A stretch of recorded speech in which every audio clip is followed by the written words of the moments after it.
Sintomas do medo da pobreza. Indiferença. Geralmente se expressa pela falta de ambição, pela disposição de aceitar a pobreza e aceitar qualquer pagamento que a vida lhe der, sem ao menos protestar, pela preguiça física e mental, pela falta de iniciativa, imaginação, entusiasmo e autocontrole. Indecisão. O hábito de permitir que os outros pensem por você, ficar em cima do muro. Dúvida. Geralmente se expressa por meio de desculpas para encobrir as próprias falhas ou de uma explicação rasteira. Às vezes também se expressando como inveja dos que têm sucesso ou fazendo críticas a eles. Angústia. Normalmente se expressa encontrando defeitos nos outros, ou como uma tendência a gastar mais do que se tem, a ter desleixo com a aparência pessoal e a mostrar a desaprovação, franzindo a testa ou ralhando com os outros. Inclui o uso excessivo de bebidas alcoólicas e às vezes narcóticos, nervosismo, falta de compostura, excessiva preocupação com o que os outros pensam e falta de autoconfiança. Excesso de cuidado. O hábito de olhar sempre o lado negativo de toda e qualquer situação, pensando e falando sobre possibilidades de fracasso em vez de se concentrar em como ter êxito. Conhecer todos os caminhos que levam ao desastre, mas nunca procurar os planos que evitam o fracasso. Esperar pela hora certa para colocar ideias e planos em ação, até que essa espera acaba virando um hábito permanente. Focar sempre em quem fracassou e se esquecer de quem deu certo. Ver o buraco no meio da rosca e não enxergar a rosca em si. Pessimismo, que pode levar à indigestão, evacuação insuficiente, autointoxicação, mau hálito e mal-estar em geral. Procrastinação. Hábito de deixar para amanhã algo que devia ter sido feito no ano passado. Passar tempo demais inventando desculpas para não trabalhar. Este sintoma se aproxima muito do excesso de cuidado, da dúvida e da angústia. Recusa em aceitar a própria responsabilidade enquanto puder ser evitada. Disposição para ceder em vez de enfrentar uma briga desagradável. Desanimar diante das dificuldades em vez de explorá-las e utilizá-las como um degrau para as realizações. Aceitar que a vida lhe dê alguns centavos em vez de exigir prosperidade, opulência, riqueza, felicidade e alegria. Planejar o que fazer se fracassar, em vez de queimar todas as pontes, de modo a tornar o recuo impossível. Fraqueza e geralmente total falta de autoconfiança, objetividade, autocontrole, iniciativa, entusiasmo, ambição e capacidade de raciocínio. Avareza. Acreditar que vai ficar pobre em vez de exigir ser rico. Aliar-se àqueles que sucumbiram à pobreza em vez de procurar a companhia de quem exige riqueza e consegue. Dinheiro fala mais alto. Algumas pessoas vão me perguntar: por que você escreveu um livro sobre dinheiro? Por que medir a riqueza apenas em dólar? Tem gente que acredita, e com razão, que há outras formas de riqueza mais desejáveis do que dinheiro. Sim, é verdade que há certas fortunas que não podem ser medidas em dólar, mas milhões de pessoas também dizem: é só me dar todo o dinheiro de que preciso que acabo encontrando o que eu quiser. A razão principal por que escrevi um livro sobre como ganhar dinheiro é que o mundo recentemente passou por uma experiência que deixou milhões de pessoas paralisadas pelo medo da pobreza. O que esse tipo de medo provoca foi muito bem descrito em Westbrook Pegler, no New York World Telegram, reproduzido aqui. Dinheiro é apenas uma casca vazia, pedaços de papel ou círculos de metal, e há tesouros no coração que nenhum dinheiro é capaz de comprar. Mas a maioria das pessoas, quando está na pior, não consegue pensar em mais nada para sustentar o espírito. Quando um homem está perdido na rua, incapaz de conseguir um emprego, sequer alguma coisa acontece com seu espírito que nós sempre podemos observar nos ombros arqueados, na maneira como usa o chapéu, no andar e no olhar. Ele não pode escapar de um sentimento de inferioridade diante de pessoas com um emprego normal, mesmo que saiba que eles não são iguais a ele em matéria de caráter, talento ou inteligência. Os outros, inclusive seus amigos, sentem por outro lado um sentimento de superioridade e o olham, talvez inconscientemente, como se ele fosse uma vítima. Ele pode viver de empréstimos por algum tempo, mas não o suficiente para sustentá-lo da maneira como está acostumado. E não vai conseguir viver de empréstimos por muito tempo, porque pedir um empréstimo, quando ele é necessário simplesmente para se viver, é uma experiência deprimente, e o dinheiro não tem o mesmo efeito daquele que é ganho e que pode reacender seu espírito. Evidentemente, nada disso se aplica a mendigos ou vagabundos profissionais, mas apenas a pessoas que tenham uma ambição e um autorrespeito normais. As mulheres conseguem esconder o desespero. Mulheres que passam pela mesma situação agem de maneira diferente. De algum modo, nós nunca pensamos em mulheres quando falamos de uma mendiga. Raramente elas entram na fila do auxílio-desemprego. Raramente são vistas mendigando nas ruas e não são tão reconhecíveis na multidão pelos sinais que são tão visíveis na hora de identificar um homem fracassado. É claro que eu não estou falando daquelas maltrapilhas de cidades grandes que correspondem aos vagabundos profissionais. Falo de mulheres razoavelmente bonitas, decentes e inteligentes. Devem existir muitas, mas o desespero delas não é tão aparente. Talvez elas se matem. Quando um homem está na pior, ele tem todo o tempo do mundo para ficar vagabundeando. Pode viajar quilômetros só para procurar um emprego e descobrir que a vaga já foi ocupada, ou que é um daqueles empregos que não pagam salário, só uma comissão sobre a venda de alguma quinquilharia que ninguém compra, a não ser por pena. Recusando-se a sujeitar a isso, ele se vê de volta às ruas, sem ter para onde ir. E assim, ele continua perambulando. Fica olhando para as vitrines, vendo artigos de luxo que não pode comprar e se sente inferior e dá lugar às pessoas que olham as vitrines com um interesse verdadeiro. Ele vai até a estação de trem ou se acomoda numa biblioteca para relaxar as pernas e se aquecer um pouco, mas isso não é procurar emprego, de modo que ele logo volta a caminhar. Ele pode até não saber, mas perambular sem destino revela o seu fracasso, de um modo que nem as feições entregam. Ele pode até estar bem vestido, com roupas da época em que tinha um emprego fixo, mas as roupas não podem disfarçar a postura cabisbaixa. O dinheiro faz a diferença. Ele vê milhares de pessoas, contadores, funcionários públicos, químicos ou maquinistas de trem, todas ocupadas com o trabalho e as inveja do fundo da alma. Elas têm independência, autorrespeito e masculinidade, e ele simplesmente não consegue se convencer de que também é um homem bom, embora estivesse disposto a contestar isso e se dar um julgamento favorável a toda hora. É só o dinheiro que faz essa diferença nele. Com um pouquinho de dinheiro, ele voltaria a ser o que era antes. Alguns patrões se aproveitam grotescamente de pessoas como essas que estão por baixo.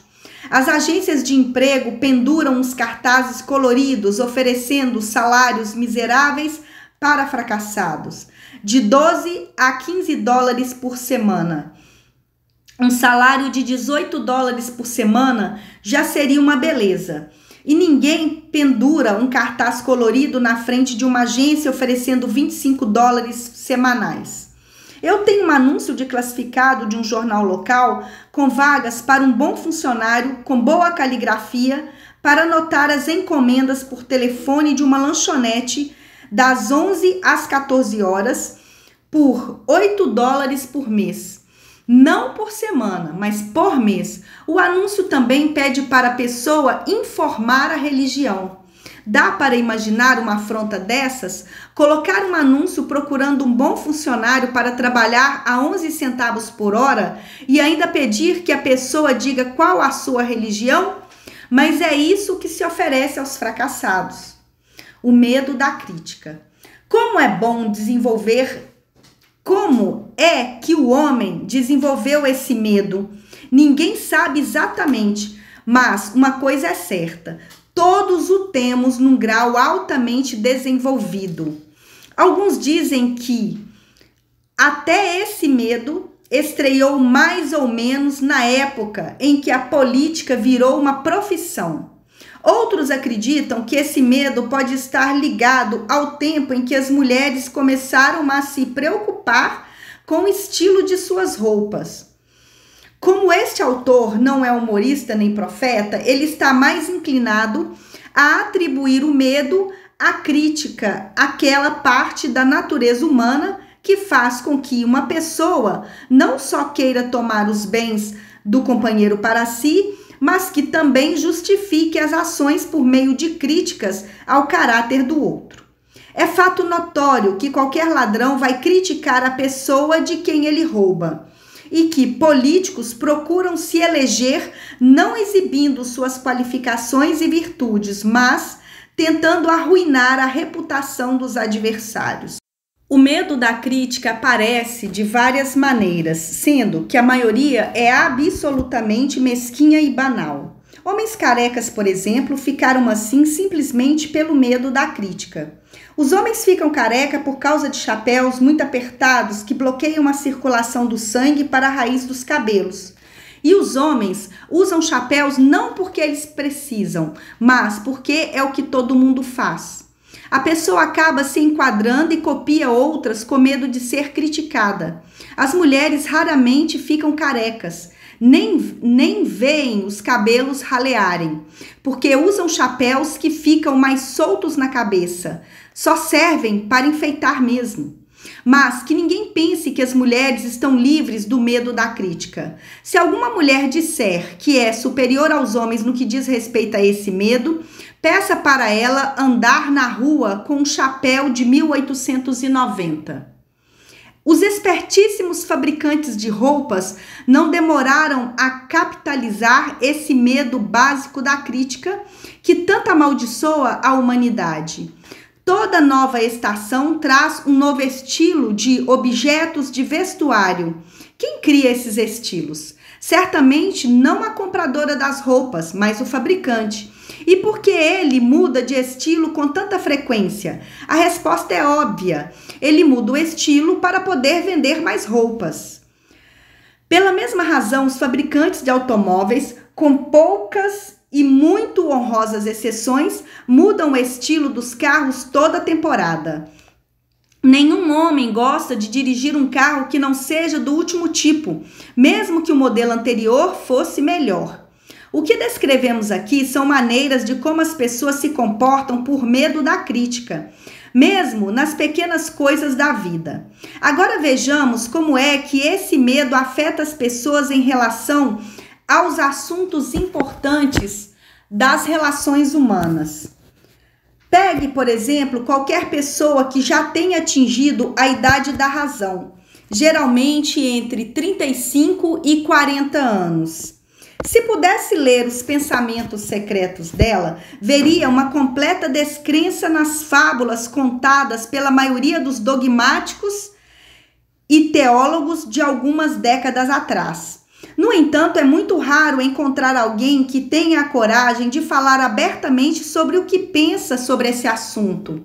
Se forem muito pressionadas, a maioria das pessoas vai preferir mentir do que confessar que não acredita nas histórias ligadas ao tipo de religião que as acorrentava antes da era das descobertas científicas e da educação.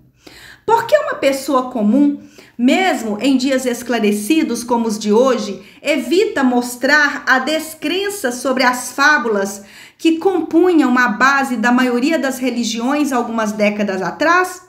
A resposta é porque elas têm medo de serem criticadas. Homens e mulheres já foram queimados vivos por se atreverem a dizer que não acreditavam em fantasmas. Não há dúvida de que nós herdamos uma consciência histórica que nos faz tremer a críticas. Houve uma época, num passado muito longe, em que uma crítica trazia em si punições pesadas e ainda traz em determinados países. O medo da crítica rouba a iniciativa das pessoas, destrói a imaginação, limita a individualidade, tira a autoconfiança e prejudica em centenas de outras maneiras. Os pais normalmente causam danos terríveis aos filhos por criticá-los severamente. A mãe de um amigo meu de infância costumava castigá-lo com uma vara quase que diariamente e sempre dizia, para completar o serviço: "Você vai acabar numa penitenciária antes dos 20 anos." E ele acabou sendo mandado a um reformatório aos 17. A crítica é o tipo de coisa que todo mundo recebeu a mais. Todos nós temos um estoque que nos foi dado de graça, independentemente de termos pedido ou não. Os parentes mais próximos costumam ser os piores ofensores. Devia ser considerado crime, porque na verdade é um crime da pior espécie qualquer pai ou qualquer mãe gerar um complexo de inferioridade na mente de um filho por causa de críticas desnecessárias. Os patrões que compreendem a natureza humana tiram o melhor dos funcionários não pela crítica, mas por sugestões construtivas. E os pais podem obter os mesmos resultados dos filhos. As críticas acabam semeando o medo ou o ressentimento nos corações humanos. Nunca vão gerar amor ou afeição. Sintomas do medo da crítica. Esse é um medo quase tão generalizado quanto o medo da pobreza. E os efeitos são igualmente fatais para as realizações pessoais, principalmente porque destrói a iniciativa, desencoraja a imaginação. Os maiores sintomas desse medo da crítica são: aversão social. Geralmente se manifesta pelo nervosismo, pela timidez numa conversa e na hora de conhecer estranhos, movimentos confusos das mãos e das pernas e desvio frequente dos olhos. Falta de compostura, expressa pelo descontrole da voz, nervosismo diante dos outros, má postura corporal e memória fraca. Personalidade, falta de firmeza nas decisões, de charme pessoal e de capacidade de expressar opiniões definitivas. O hábito de fugir das questões em vez de enfrentá-las de frente, concordar com a opinião dos outros sem examiná-la com cuidado. Complexo de inferioridade. O hábito de se autoengrandecer pelas palavras e ações como forma de encobrir um sentimento de inferioridade. Usar palavras difíceis para impressionar os outros. normalmente sem saber o que elas realmente significam. Imitar as roupas, as maneiras e o discurso dos outros, gabar-se de realizações fictícias, às vezes passar uma imagem superficial de superioridade. Extravagância. O hábito de estar no mesmo nível do vizinho, gastando mais do que se ganha. Falta de iniciativa. Desperdício de oportunidades para progredir na vida, medo de expressar a própria opinião, falta de confiança nas próprias ideias, dando respostas evasivas a perguntas vindas de superiores, hesitação na fala e nas maneiras, trapaça tanto nas palavras como nas ações. Falta de ambição. Preguiça física e mental, falta de assertividade, lentidão na hora de tomar decisões que são facilmente influenciadas pelos outros, o hábito de criticar os outros pelas costas enquanto os elogia de frente, o hábito de aceitar a derrota sem protesto, de desistir de um projeto ao sofrer a oposição, desconfiar dos outros sem motivo, falta de tato no modo de falar e agir, incapacidade de aceitar a culpa pelos próprios erros. O medo da doença. Esse medo pode ser ligado tanto à herança física como à social. Na origem, está muito ligado às causas do medo da velhice e da morte, porque leva as pessoas a ficarem muito perto de mundos terríveis, que elas não conhecem realmente, mas dos quais já ouviram histórias angustiantes. Também é a opinião corrente que certas pessoas antiéticas que se dedicam ao negócio de vender saúde ajudaram bastante a manter vivo o medo da doença.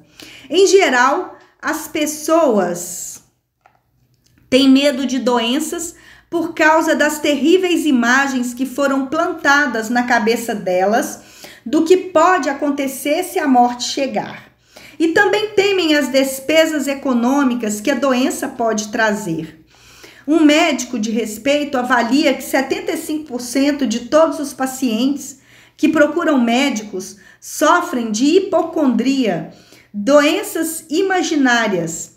Já foi mostrado com muita clareza que o medo da doença, mesmo quando não há o menor motivo para isso, geralmente produz os mesmos sintomas físicos da doença que tanto se receia.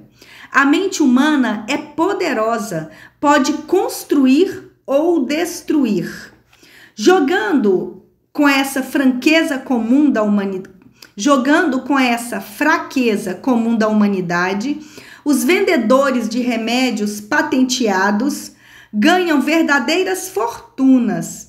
Essa forma de intimidação sobre uma humanidade crédula se tornou tão dominante há 20 anos que Collier's Magazine moveu uma implacável campanha contra alguns dos piores espécimes do ramo dos remédios patenteados. Quando a epidemia de gripe estourou durante a Grande Guerra, o prefeito de Nova York teve que tomar medidas drásticas para conter o estrago que as pessoas estavam causando a si mesmas pelo medo endêmico que tinham da doença. Ele convocou jornalistas para uma reunião e disse: "Senhores, acho que se faz necessário pedir para que não publiquem manchetes garrafais sobre a epidemia de gripe. Se os senhores não cooperarem comigo, vamos nos ver diante de uma situação que não teremos como controlar." Os jornais deixaram de publicar histórias sobre a gripe e em um mês a epidemia havia sido controlada. Numa série de experiências feitas há anos atrás, ficou provado que as pessoas podem adoecer exclusivamente pela sugestão.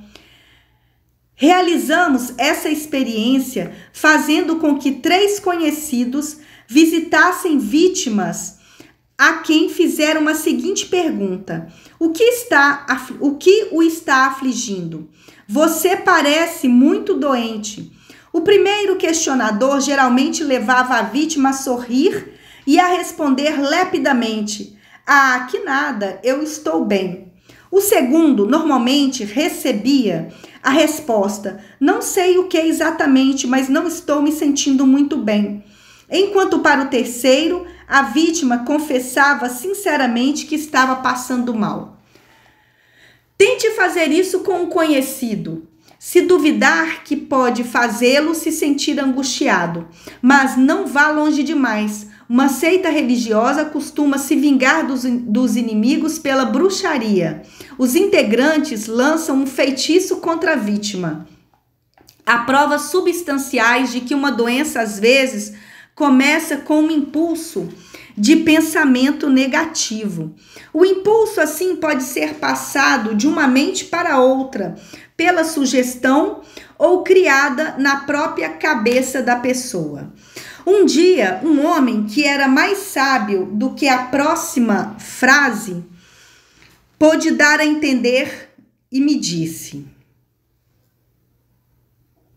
quando uma pessoa me pergunta como estou me sentindo, sempre tenho vontade de responder com um soco na cara. Médicos costumam mandar que os pacientes mudem de ares para melhorar a saúde, porque uma mudança de atitude mental é necessária. A semente do medo da doença mora dentro de todo ser humano. Preocupações, medo, falta de incentivo, decepções no amor e nos negócios ajudam essa semente a germinar e a crescer. A recente depressão econômica fez os médicos ficarem correndo de um lado para o outro, porque todo tipo de pensamento negativo pode causar uma doença. As decepções no amor e nos negócios estão no alto da lista das maiores causas de medo da doença. Um jovem certa vez sofreu uma desilusão amorosa que o fez dar entrada num hospital. Passou vários meses entre a vida e a morte.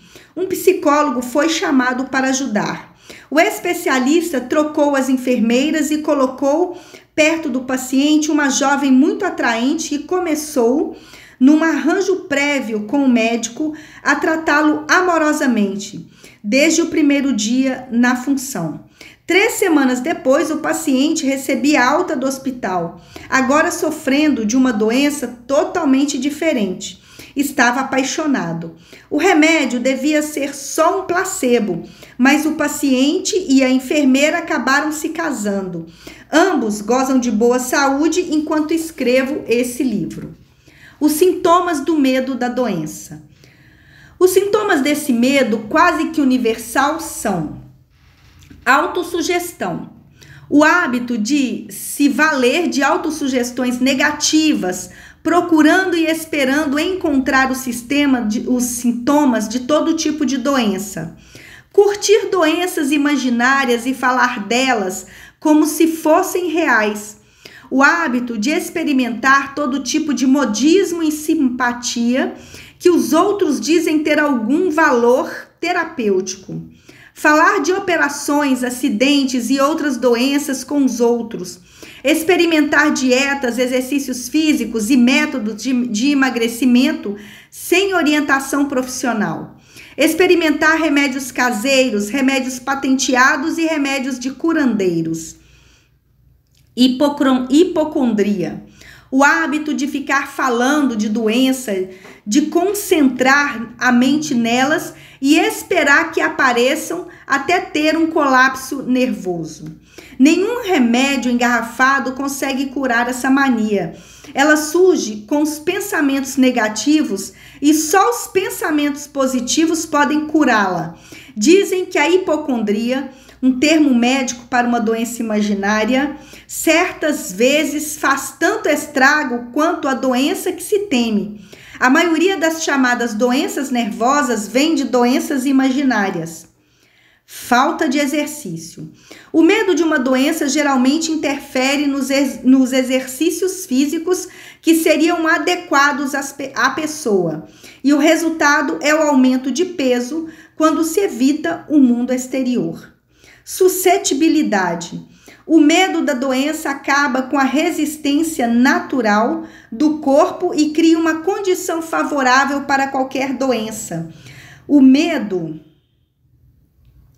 da doença geralmente está muito ligado ao medo da pobreza, especialmente no caso do hipocondríaco, que frequentemente se preocupa com a possibilidade de ter que pagar despesas médicas e hospitalares muito altas.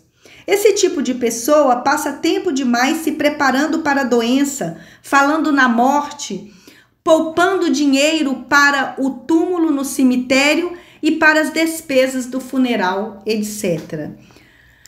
Autopiedade. O hábito de tentar ganhar a simpatia alheia, valendo-se para isso de doenças imaginárias. As pessoas costumam recorrer a esse truque para não trabalhar.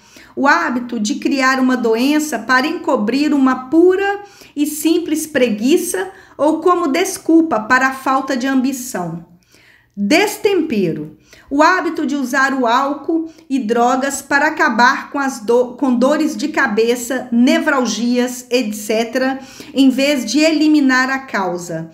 O hábito de ficar lendo sobre doenças e se preocupar com a possibilidade de vir a padecer delas. O hábito de ficar lendo anúncios de remédios patenteados. O medo de perder o amor de alguém.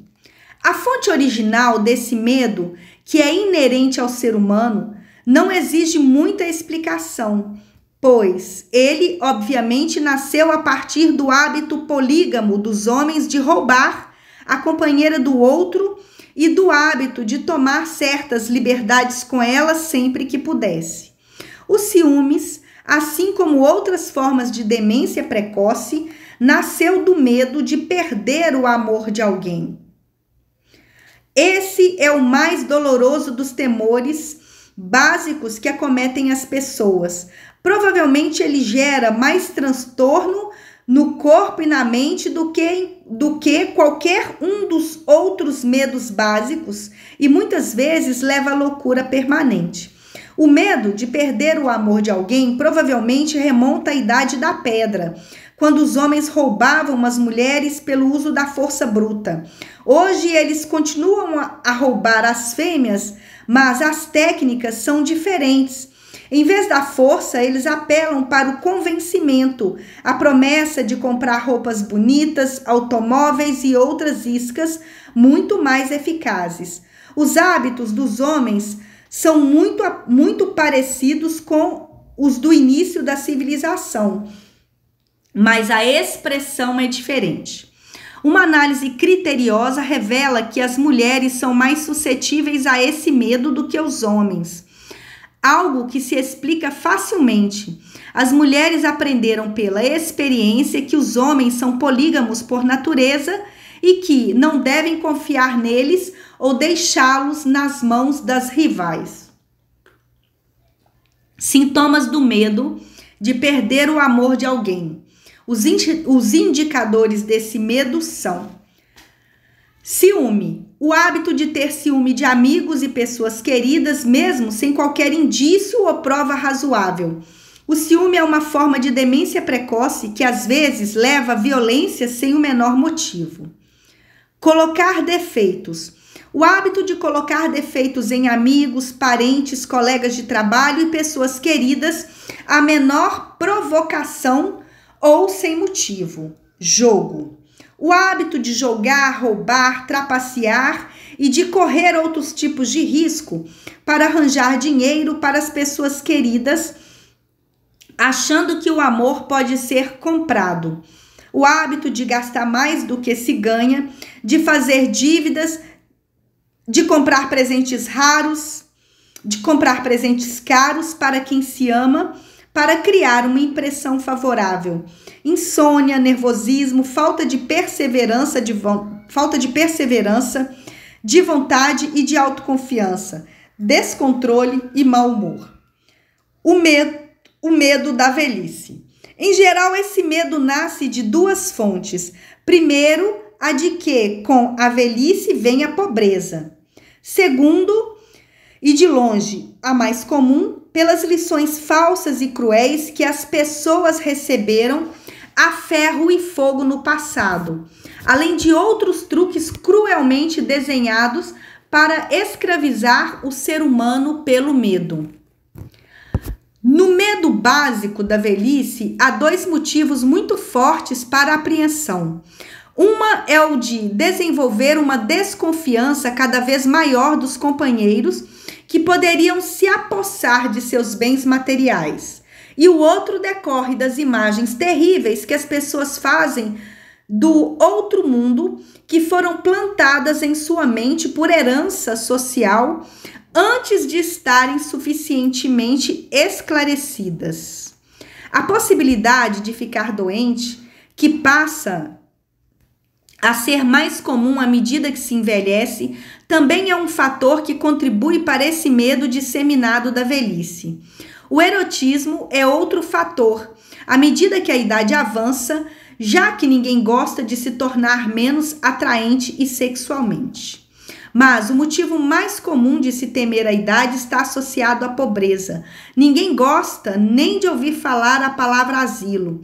Chega a provocar arrepios na espinha de qualquer pessoa que depare com a possibilidade de passar os últimos anos num abrigo de pessoas pobres. Outro fator que contribui para o medo da velhice é a perspectiva de se dispor de menos autonomia e liberdade, já que a velhice pode trazer tanto a perda da locomoção física quanto da liberdade econômica. Sintomas do medo da velhice. Os sintomas mais comuns desse medo são a tendência de desacelerar o ritmo e desenvolver um complexo de inferioridade na época da maturidade mental em torno dos 40 anos, acreditando equivocadamente que se está começando a falhar por causa da idade. O fato é que os anos mais úteis de uma pessoa, tanto mental como espiritualmente, chegam entre os 40 e 60 anos. O hábito de viver pedindo desculpas, dizer que está ficando velho, simplesmente porque já passou dos 40 ou dos 50, em vez de inverter a regra e demonstrar gratidão por ter chegado à idade da razão e do entendimento. O hábito de matar a própria iniciativa, a imaginação e a autoconfiança, acreditando falsamente que se está velho demais para essas coisas. O hábito que os homens e mulheres de mais de 40 anos têm de se vestir para aparentar menos idade e se passar por jovens, inspirando o ridículo de amigos e desconhecidos. O medo da morte. Para alguns, esse é o mais cruel de todos os medos básicos. A razão é evidente. As terríveis dores associadas ao medo da morte podem, na maioria das vezes, ser relacionadas ao fanatismo religioso. As pessoas pagãs costumam ter menos medo da morte que as civilizadas. Por centenas de milhões de anos, o ser humano faz perguntas que até hoje não tiveram resposta, como: de onde venho e para onde vou? Nos piores períodos do passado, as pessoas mais ardilosas e habilidosas tinham uma resposta bem rápida para estas perguntas, desde que se pagasse um preço. E agora vejam qual é a maior fonte do medo da morte. Entre na minha tenda, abrace a minha fé, aceite os meus dogmas e eu vou lhe dar o bilhete que vai lhe guiar direto para o paraíso quando morrer. Anuncia um líder sectário. Agora, se quiser ficar fora da tenda, o diabo irá lhe pegar e lhe queimar por toda a eternidade. Toda a eternidade é muito tempo. E fogo é uma coisa horrível. A ideia de uma punição eterna, ainda mais com fogo, não só faz as pessoas temerem a morte, como também perder a razão. Ela destrói o interesse na vida e torna a felicidade impossível. Nas minhas pesquisas encontrei um livro chamado A Catalogue of the Gods, Catálogo de Deuses, que trazia uma lista de 30.000 deuses que já haviam sido venerados pelos seres humanos. Veja esta: 30.000 deuses representados por todo tipo de coisa, desde um lagostim até o próprio homem. Não admira que os seres humanos fiquem com medo à medida que a morte se aproxima. Apesar de um líder religioso não ter condições de dar um salvo-conduto até o paraíso, nem de fazer o infeliz descer ao inferno, essa última possibilidade parece ser tão terrível que só o fato de ele pensar nisso toma conta da imaginação de maneira tão realista que chega a paralisar a razão e despertar o medo da morte. O fato é que ninguém sabe, nem nunca soube, como são o inferno ou o paraíso, nem pode dizer se esses lugares realmente existem. A simples falta desse tipo de conhecimento abre portas da mente humanas para qualquer charlatão que entra e toma conta da mente com um estoque de truques e vários tipos de fraudes e trapaças. Hoje o medo da morte não é tão comum como era na época em que não havia grandes faculdades ou universidades. Os cientistas acenderam as luzes da verdade no mundo e essa verdade está rapidamente libertando as pessoas deste terrível medo da morte. Os jovens que agora frequentam as universidades não são tão facilmente impressionáveis com ferro e fogo. Com a ajuda da biologia, da astronomia, da geologia e das ciências afins, os medos da idade da pedra, que tanto se assenhoraram das mentes das pessoas e destruíram o raciocínio, foram afastados. Há hospícios inteiros lotados de homens e mulheres que enlouqueceram por causa do medo da morte. Esse é um medo inútil. A morte vai chegar de qualquer jeito. Pense nela como uma necessidade e tire isso da cabeça. Ela tem que ser necessária, senão não existiria. Talvez nem seja tão ruim quanto se imagina. O mundo inteiro é composto de apenas duas coisas: energia e matéria. No curso básico de física, nós aprendemos que nem a matéria nem a energia, as duas únicas realidades que o ser humano conhece, podem ser criadas ou destruídas, podem ser transformadas, destruídas jamais.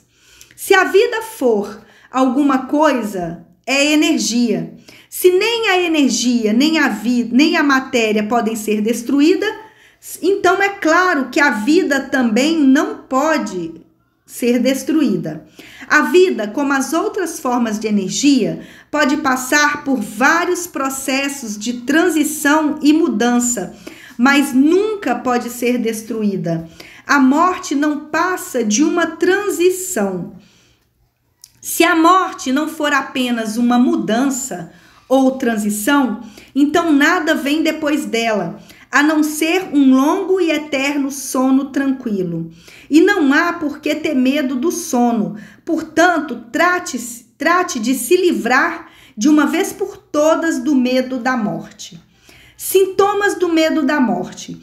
Os sintomas gerais desse medo são o hábito de pensar em morrer, em vez de aproveitar a vida ao máximo, geralmente devido a alguma falta de objetivo ou de algo melhor para fazer. Esse medo é mais comum entre os idosos, mas, às vezes, os mais jovens também são vítimas dele.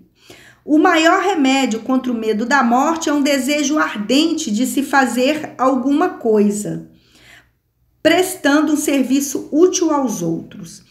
Quem é ocupado raramente tem tempo para ficar pensando na morte. Acho a vida interessante demais para ficar preocupado com isso. Às vezes, O medo da morte vem acompanhado do medo da pobreza, quando se acredita que a morte deixará as pessoas queridas à míngua. Em outros casos, o medo da morte é causado pela doença e pela consequente quebra da resistência física. As causas mais comuns do medo da morte são saúde frágil, pobreza, falta de algo adequado para se fazer, desilusão amorosa, loucura e fanatismo religioso. Aí, as velhas angústias. Uma angústia é um estado de espírito que se baseia no medo. Ela age devagar, mas com persistência, é insidiosa e sutil. Aos pouquinhos ela vai se insinuando até paralisar o raciocínio de alguém, destruindo a autoconfiança e as iniciativas. A angústia é uma forma de medo prolongado gerado pela indecisão e por isso é um estado de espírito que pode ser controlado. Uma mente inquieta é um problema e a indecisão deixa a mente inquieta. A maioria das pessoas não dispõe de força, de vontade para tomar uma decisão rapidamente e aguentar as consequências, mesmo em condições normais. Nas épocas de dificuldades econômicas, como as que o mundo experimentou recentemente, uma pessoa assim acaba ficando em desvantagem, não só pela lentidão inerente com que toma decisões, mas também por ser influenciada pela indecisão dos outros, que acabaram gerando uma cultura de indecisão em massa.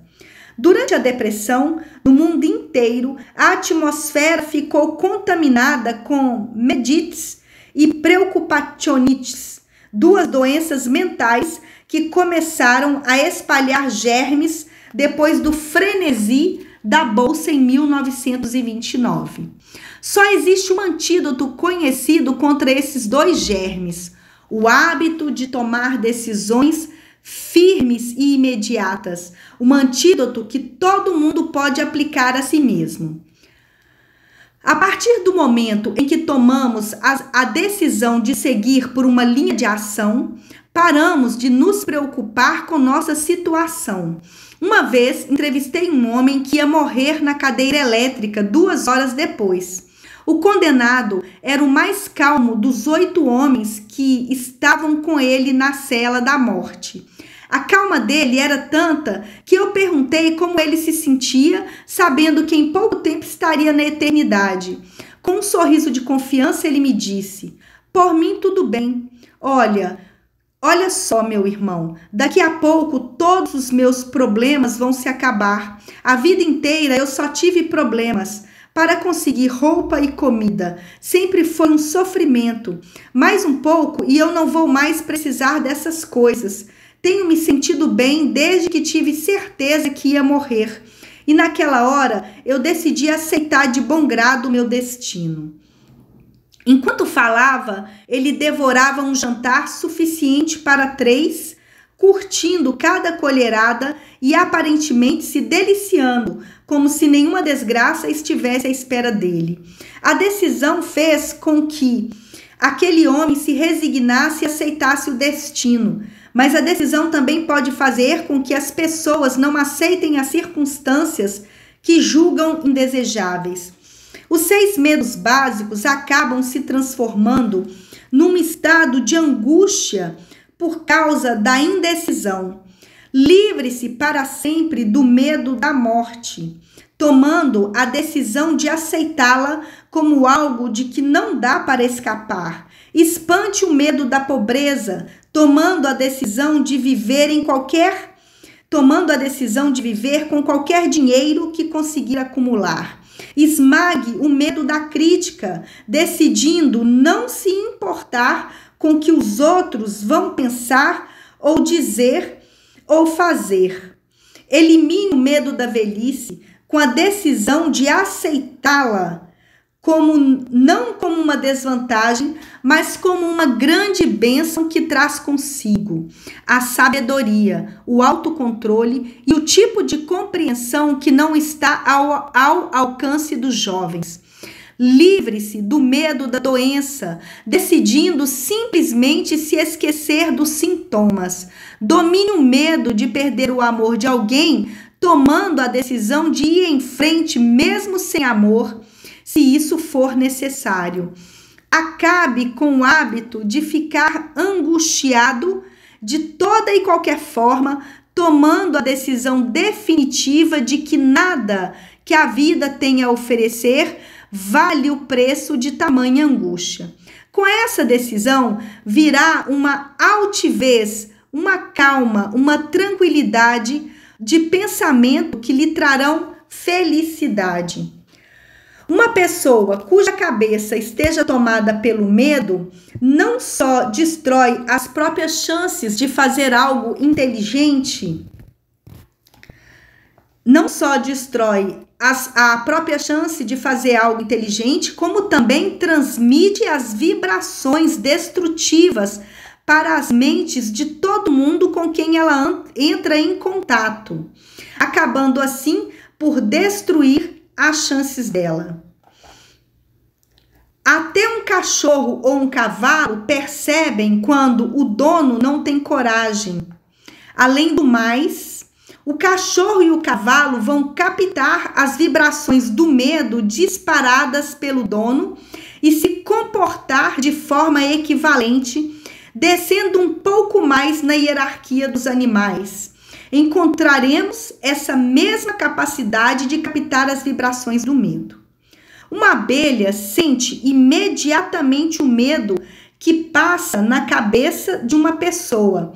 Por motivos que desconhecemos, a abelha vai picar exatamente a pessoa cuja mente está exalando vibrações de medo, muito mais rápido do que a pessoa que não emite essas vibrações.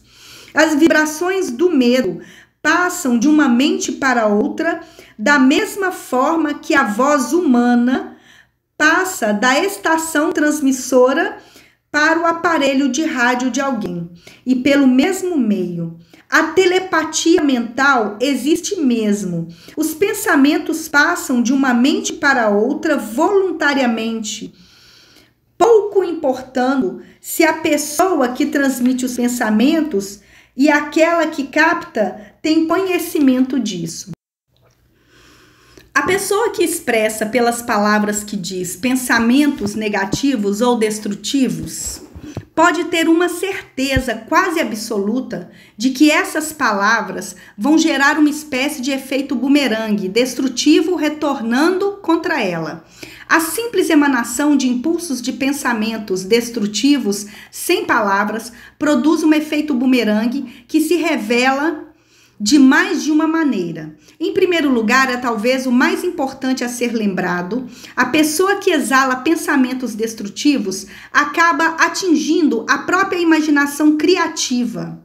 Em segundo, a presença de qualquer emoção destrutiva na mente gera uma personalidade negativa que acaba afugentando as pessoas e geralmente as transforma em antagonistas.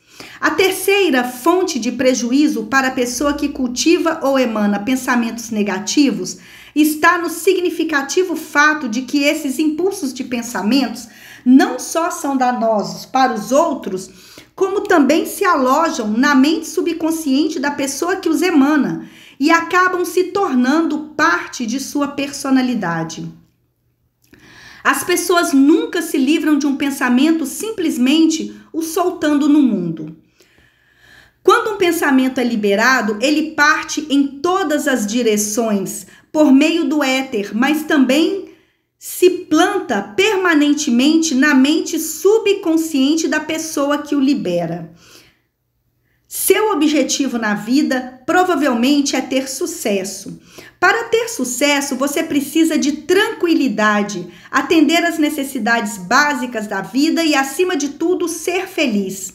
E todos esses indícios de sucesso começam na forma de impulsos de pensamentos. Você tem o poder de controlar a sua mente, tem o poder de alimentá-la com os impulsos de pensamento que escolher. Esse privilégio vem acompanhado da responsabilidade de utilizá-los de maneira construtiva. Você é o comandante do seu próprio destino na Terra, da mesma maneira como tem o poder de controlar seus pensamentos. Você pode influenciar, dirigir e acabar controlando seu próprio ambiente, tornando sua vida aquilo que quiser, ou pode não exercer esse direito e se deixar levar pelo mar aberto da circunstância, onde será jogado de um lado para o outro como um pedaço de madeira nas águas do oceano. O exercício do diabo, o sétimo mal. Além dos 6 medos básicos, tem mais um do qual as pessoas padecem. Trata-se de um solo fértil onde as sementes do fracasso crescem com fartura. É uma coisa tão sutil que a presença dele não costuma ser detectada. Essa angústia não pode ser chamada realmente de medo, pois está mais entranhada nas pessoas e geralmente é mais fatal do que todos os 6 medos juntos.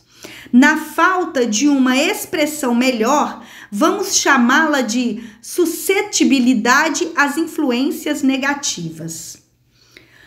As pessoas que acumulam fortuna sempre conseguem se proteger desse terrível mal. As que empobrecem, não. As que desejam ser bem-sucedidas em qualquer profissão precisam preparar a mente para resistir a esse mal. Se estiver lendo essa filosofia com o propósito de acumular dinheiro, deve-se analisar cuidadosamente para ver se não está sendo suscetível a influências negativas. Se não fizer essa análise, vai abrir mão ao direito de conseguir esse objeto de desejo. Faça a análise que vem a seguir. Depois de ler as perguntas, veja se está dando respostas realmente precisas. Faça esse exercício com o mesmo cuidado que tomaria ao caçar um inimigo que soubesse estar à espreita e trate dos seus defeitos com o mesmo jeito que lidaria com um inimigo de carne e osso. Você pode se proteger tranquilamente de uma assaltante de beira de estrada, porque nesse caso a lei fornece uma normatização organizada para você, mas o sétimo mal é mais difícil de ser enfrentado, porque ataca quando você não sabe quando ele está presente. Você pode estar acordado ou dormindo. Além do mais, sua arma é intangível, porque ela é simplesmente um estado de espírito. Este mal também é traiçoeiro, porque ele pode atacar de tantas formas da experiência humana quantas elas forem. Às vezes ele entra na mente por meio das palavras bem intencionadas de parentes. Às vezes ele parte de dentro pela própria atitude mental de alguém. Mas ele é sempre tão perigoso quanto um veneno, embora não mate tão depressa. Como se proteger das influências negativas? Para se proteger das influências negativas, sejam as suas, sejam as das pessoas que estão à sua volta, reconheça que você é um ser dotado de livre-arbítrio e use-o com frequência até que ele erga uma muralha de imunidade contra influências negativas. Aceite o fato de que você, assim como todos os outros seres humanos, é por natureza preguiçoso, indiferente e suscetível a qualquer sugestão que se harmonize com a sua fraqueza. Aceite que você é por natureza suscetível a todos os 6 medos básicos e prepare a ferramenta do hábito para contra-atacar todos eles. Reconheça que as influências negativas geralmente atuam no seu subconsciente. Por isso, são tão difíceis de detectar. E mantenha a mente fechada contra todas as pessoas que, de qualquer maneira, o deprimam ou desanimem. Limpe seu armário de remédios, jogue fora os frascos de comprimidos e pare de sucumbir a gripes, dores e doenças imaginárias. Procure deliberadamente a companhia de pessoas que o influenciam a pensar e a agir por si mesmo. Não espere pelos problemas, porque eles não costumam decepcionar. Sempre aparecem. Com toda certeza, a fraqueza mais comum de todos os seres humanos é o hábito de deixar a mente aberta à influência negativa dos outros. Essa fraqueza prejudica ainda mais porque a maioria das pessoas não reconhece que sofre desse mal e muitas das que reconhecem não se dão ao trabalho de combatê-lo. E ele acaba se tornando parte incontrolável de seus hábitos diários. Para ajudar aqueles que realmente querem se ver como são, preparamos a lista de perguntas a seguir. Leia-as e diga as respostas em voz alta, de modo a ouvir sua própria voz. Assim vai ser mais fácil ser sincero consigo. Teste de autoanálise. Você costuma reclamar de estar se sentindo mal? Se a resposta for sim, por quê? Você coloca defeito nas pessoas, mesmo diante da menor provocação? Você costuma cometer erros no trabalho e em caso positivo? Por quê? Você costuma ser sarcástico e agressivo na sua conversa? Você deliberadamente evita contato com as pessoas e caso a resposta seja sim, por quê? Você costuma ter indigestão? Se a resposta for sim, por que motivo? A vida parece fútil e sem futuro para você? Se acha que sim, por quê? Você gosta da sua profissão? Se não gosta, por quê? Você costuma sentir pena de si mesmo? Se a resposta for sim, por quê? Você tem inveja das pessoas que são melhores que você?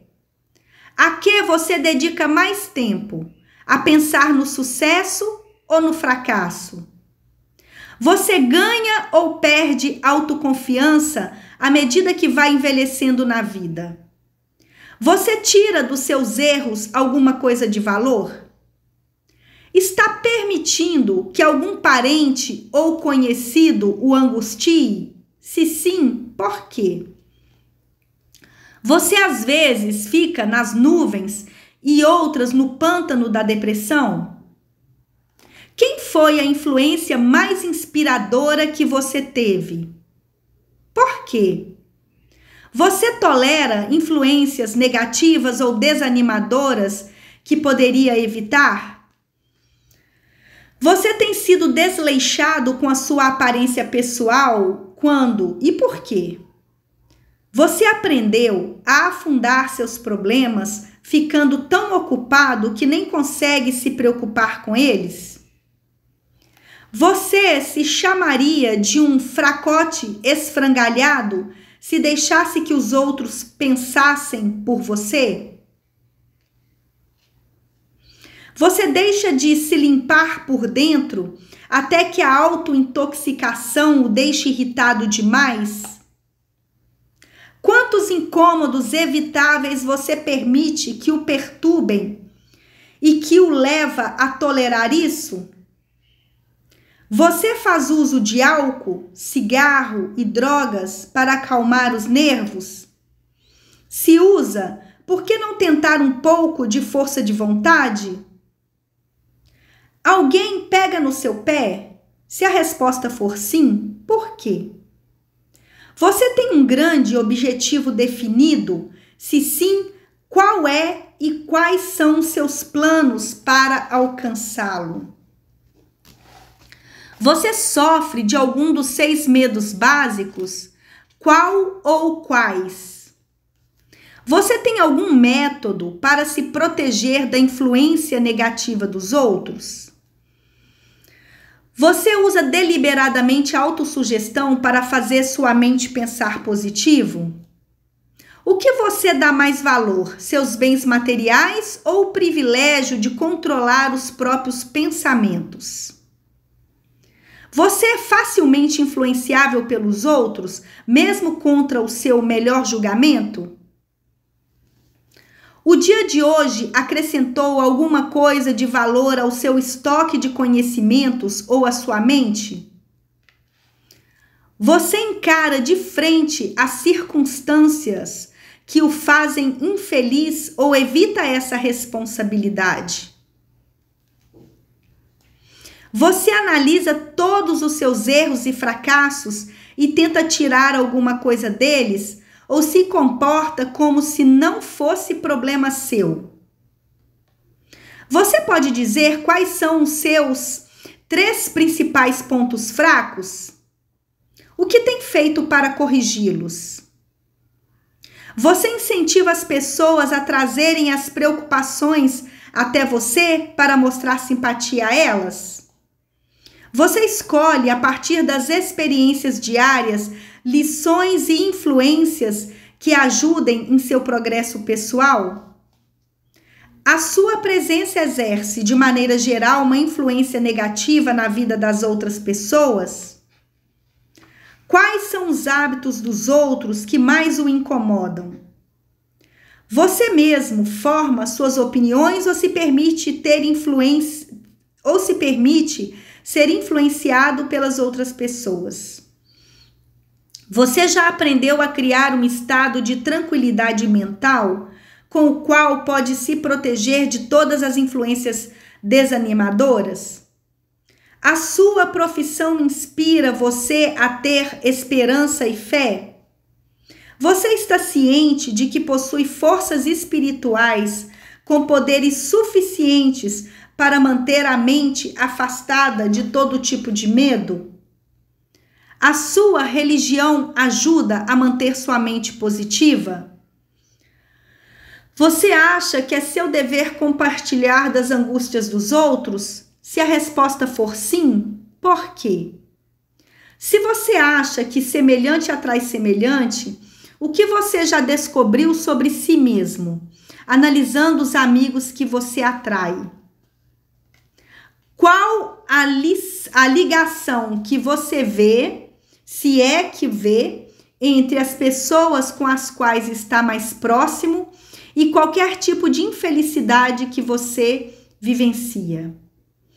É possível que uma pessoa que você considera amiga, na verdade, seja sua pior inimiga por causa da influência negativa que exerce em sua mente? Que regras você usa para julgar quem o ajuda e quem o prejudica? As pessoas com quem você se relaciona intimamente são mentalmente superiores ou inferiores a você?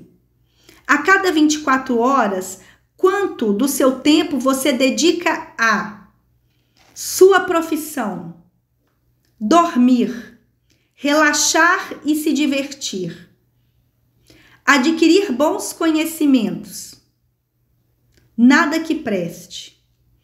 Quem entre os seus conhecidos é: letra A, quem mais o incentiva, B, mais o manda ser prudente, C, mais o desanima, D, mais o ajuda de outras maneiras?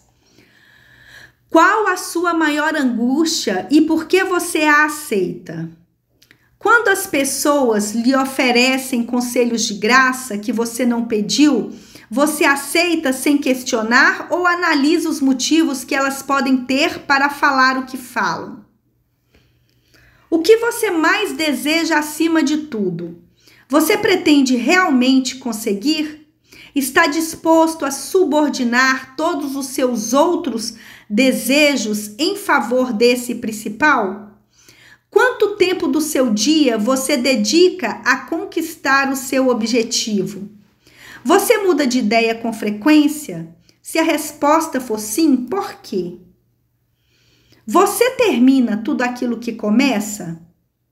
Você se impressiona facilmente com os diplomas, títulos profissionais ou a riqueza dos outros? Você se influencia facilmente pelo que as pessoas pensam ou falam de você?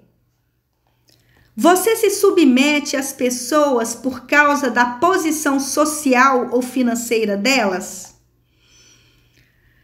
Quem você acha que é a maior pessoa viva? De que maneira ela é superior a você? Quanto tempo você dedicou a analisar e responder essas perguntas? Pelo menos um dia é necessário para analisar e responder a lista inteira. Se você respondeu sinceramente a todas as perguntas, então sabe mais sobre você do que a maioria das pessoas saberá sobre si mesmas. Estude as perguntas com cuidado.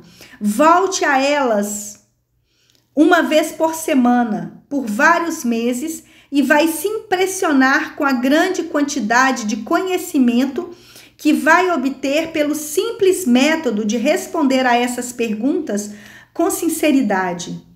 Se não tiver certeza sobre a resposta que deve dar a algumas das perguntas, procure o conselho de alguém que o conheça bem, especialmente alguém que não tenha necessidade de o lisonjear, e veja se pelos olhos dela. Vai ser uma experiência impressionante. Você só tem controle sobre os seus pensamentos. Essa é a coisa mais inspiradora e significativa para os seres humanos. Reflete a natureza divina do homem. E essa prerrogativa é o único meio que você tem para controlar o seu destino. Se não conseguir controlar a própria mente, pode ficar certo de que não vai controlar mais nada. Se precisar ser descuidado com suas posses, que seja então com os bens materiais. Sua mente é o seu bem espiritual. Proteja e use-a com o cuidado que se deve dispensar a uma realeza divina. Foi para isso que você recebeu o livre-arbítrio. Infelizmente, não existe proteção legal contra aqueles que, de propósito ou por ignorância, envenenam a mente dos outros com sugestões negativas. Esse tipo de destruição deveria ser severamente punido, porque ela pode destruir, e geralmente destrói, as chances de uma pessoa adquirir aqueles bens materiais protegidos por lei. Pessoas com mentes negativas tentaram convencer Thomas Edison de que ele jamais poderia criar uma máquina capaz de reproduzir a voz humana, porque nunca ninguém fabricou uma coisa dessas. Mas Edison não acreditou. Sabia que a mente poderia produzir qualquer coisa que ela pudesse conceber e acreditar, e esse conhecimento foi a única coisa que fez Thomas Edison se erguer acima da massa de pessoas comuns. Pessoas com mentes negativas disseram a F.W. Woodworth que ele iria falir se tentasse administrar uma loja que só vendesse artigos de 5 e 10 centavos. Mas ele não acreditou. Sabia que poderia fazer qualquer coisa dentro do racional se apoiasse seus planos na fé, exercendo o direito de tirar da própria cabeça as sugestões negativas dos outros. Ele amealhou uma fortuna de mais de 100 milhões de dólares. Pessoas de mente negativa disseram a George Washington que ele não poderia entrar em guerra contra as forças amplamente superiores da Inglaterra, mas ele exerceu o direito supremo de acreditar que podia, e É por isso que este livro foi publicado sobre a bandeira listrada dos Estados Unidos da América, enquanto o nome Lord Corvallis foi totalmente esquecido. Os pessimistas de plantão riram de inveja de Henry Ford. Experimentou o primeiro protótipo de automóvel nas ruas de Detroit. Alguns chegaram a dizer que nada de útil poderia ser feito com aquilo. Outros que ninguém jamais pagaria para ter uma bugiganga daquelas. E Ford retrucou: pois eu vou cobrir a terra de automóveis. E foi exatamente isso que ele fez. A decisão de acreditar no próprio julgamento fez com que ele juntasse uma fortuna muito maior do que as próximas 5 gerações vão ser capazes de gastar. Para o bem daqueles que querem ganhar muito dinheiro, não custa nada lembrar que, praticamente, a única diferença entre Henry Ford e a maioria dos mais de 100 mil funcionários que trabalhavam para ele é a seguinte: ele controla a própria mente enquanto os outros não controlam. Ford foi citado várias vezes nesse livro porque é um exemplo impressionante do que um homem pode fazer com a própria mente quando se dispõe a controlá-la. Essa história joga por terra aquela velha desculpa que as pessoas usam de que nunca tiveram uma chance. Ford também nunca teve a chance dele, mas ele criou a própria oportunidade e insistiu nela até se tornar mais rico que Creso. O controle da mente é resultado do hábito e da autodisciplina. O controle da mente é resultado do hábito e da autodisciplina. Ou você controla a mente ou ela controla você. Não tem meio termo.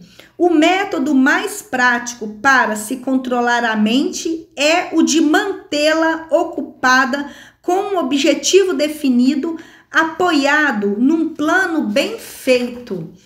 Analise o trabalho de qualquer um que tenha atingido um sucesso digno de nota e vai perceber que ele controla a própria mente e que, além disso, a direciona para atingir objetivos bem definidos.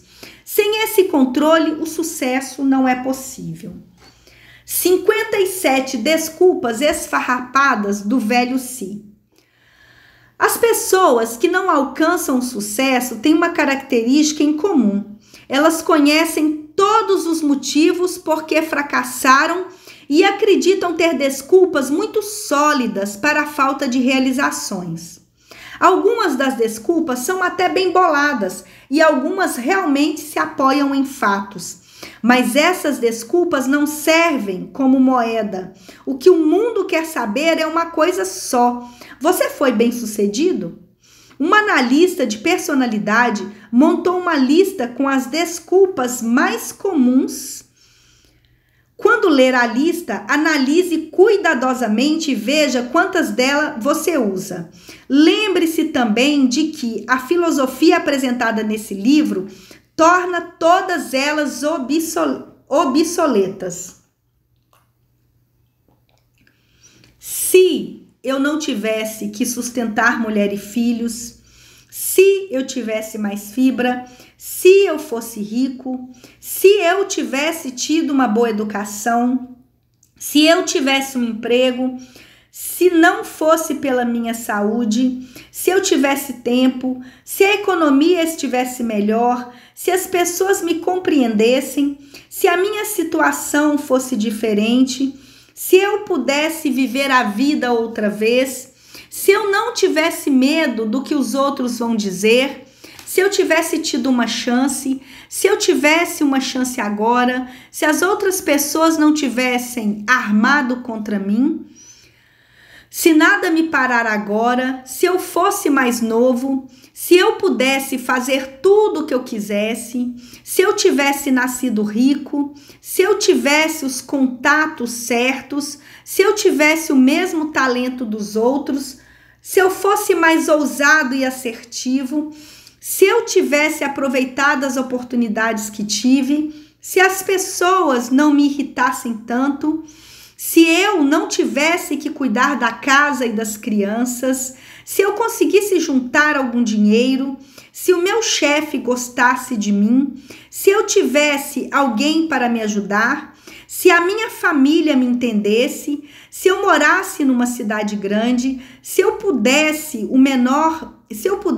ao menos começar, se eu fosse livre, se eu tivesse a mesma personalidade de certas pessoas, se eu não fosse gordo, se as pessoas conhecessem o meu talento, se eu tivesse só uma chance, se eu conseguisse me livrar das minhas dívidas, se eu não tivesse fracassado, se eu pelo menos soubesse como, se as pessoas não ficassem todas contra mim, se eu não tivesse tantas preocupações, se eu me casasse com a pessoa certa, se as pessoas não fossem tão burras, se a minha família não fosse tão perdulária, se eu tivesse mais confiança em mim mesmo, se a sorte não estivesse contra mim, se eu tivesse estrela, se não fosse pelo fato de que o que tem de ser será, se eu não tivesse que trabalhar tanto, se eu não tivesse perdido todo o meu dinheiro, se eu morasse em outro bairro, se eu não tivesse o meu passado, se eu tivesse o meu próprio negócio, se as pessoas pelo menos me escutassem, e esse é o maior se de todos. Se eu tivesse a coragem de me ver como realmente sou, se eu descobrisse o que há de errado comigo e tratasse de corrigir isso, aí sim eu teria a chance de lucrar com os meus erros e aprender alguma coisa com as experiências dos outros, porque sei que tem alguma coisa errada comigo, senão agora eu estaria no lugar em que deveria estar. Se tivesse passado mais tempo analisando as minhas falhas e menos tempo inventando desculpas para encobri-las. Inventar desculpas para justificar fracassos é um passatempo nacional. É um hábito tão velho quanto a raça humana e totalmente fatal para o sucesso. E por isso que as pessoas se apegam tanto às desculpas de estimação. A resposta é clara, elas defendem as desculpas porque foram elas que inventaram. A desculpa de uma pessoa é produzida pela imaginação dela, faz parte da natureza humana defender as criaturas. Inventar desculpas é um hábito muito enraizado no comportamento das pessoas. Não é fácil se livrar de um hábito, especialmente quando ele justifica alguma coisa que fazemos. Platão sabia bem disso quando disse: a maior de todas as vitórias é conquistar o próprio self. Ser conquistado por ele é uma vergonha, uma vilania. Outro filósofo pensava a mesma coisa quando sentenciou: para mim, foi uma grande surpresa descobrir que a maioria das coisas feias que eu via nos outros não passava de um reflexo da minha própria natureza.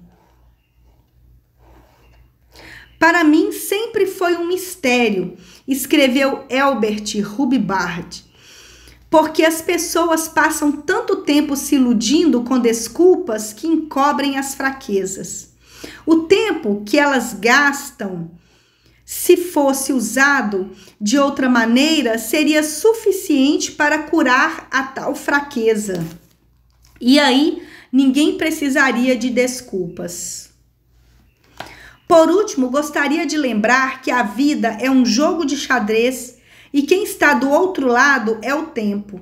Se você hesitar antes de mexer as peças ou não mexer rapidamente, O tempo vai acabar eliminando-as do jogo. Você está medindo forças contra um oponente que não aceita indecisão. Antes, talvez, você tivesse uma desculpa lógica para não ter obrigado a vida a lhe dar o que pedisse. Mas agora essa desculpa já não serve mais, porque agora você está na posse de uma chave mestra que abre as portas para muitas riquezas da vida. Essa chave mestra é intangível, mas poderosa. É o privilégio de poder criar na sua própria mente um desejo ardente para uma forma definida de riqueza. Você não tem que pagar nada para usar essa chave, mas existe um preço se você não usá-la, e esse preço é o fracasso. A recompensa, no entanto, é estupenda se fizer bom uso da chave. É a satisfação de conquistar o próprio self e fazer a vida lhe pagar o preço que você pedir. A recompensa vale o esforço. Será que você pode começar a se convencer? Se houver uma relação entre nós, disse o imortal Emerson, nós iremos nos encontrar. Nesse final, gostaria de pegar emprestada essa citação e dizer: se houver uma relação entre nós, por meio dessas páginas, nós nos encontramos. Fim.